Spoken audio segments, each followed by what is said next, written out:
અમદાવાદના કોચરબ આશ્રમ નજીક અશાંત ધારા મુદ્દે શાસક પક્ષના જ એલિસ બ્રિજના ધારાસભ્યના પત્ર બાદ વિવાદ વધુ વકર્યો। નૂતન સર્વોદય સોસાયટીના મકાન માલિકે સ્વૈચ્છિક જ મકાન તોડવાનું શરૂ કર્યું। મકાનની અંદર અને આસપાસના વધારાના બાંધકામને તોડી પાડવાનું શરૂ કરાયું। આ મકાનના મૂળ માલિક ડોક્ટર દિલીપ મોદી છે, જેને સોસાયટી સાથે મળી અને મકાન વેચવાનો નિર્ણય કર્યો। સોસાયટીના 10 થી 11 હિન્દુ સભ્યએ સર્વસંમતિથી મકાન વેચવાનો નિર્ણય કર્યો।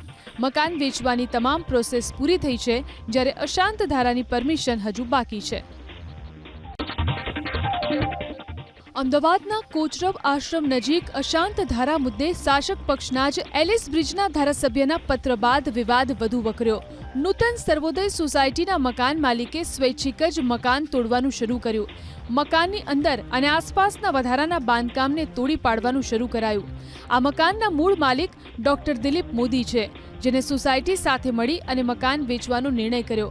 સોસાયટીના 10 થી 11 હિન્દુ સભ્યએ સર્વસંમતિથી મકાન વેચવાનો નિર્ણય કર્યો। મકાન વેચવાની તમામ પ્રોસેસ પૂરી થઈ છે, જ્યારે અશાંત ધારાની પરમિશન હજુ બાકી છે।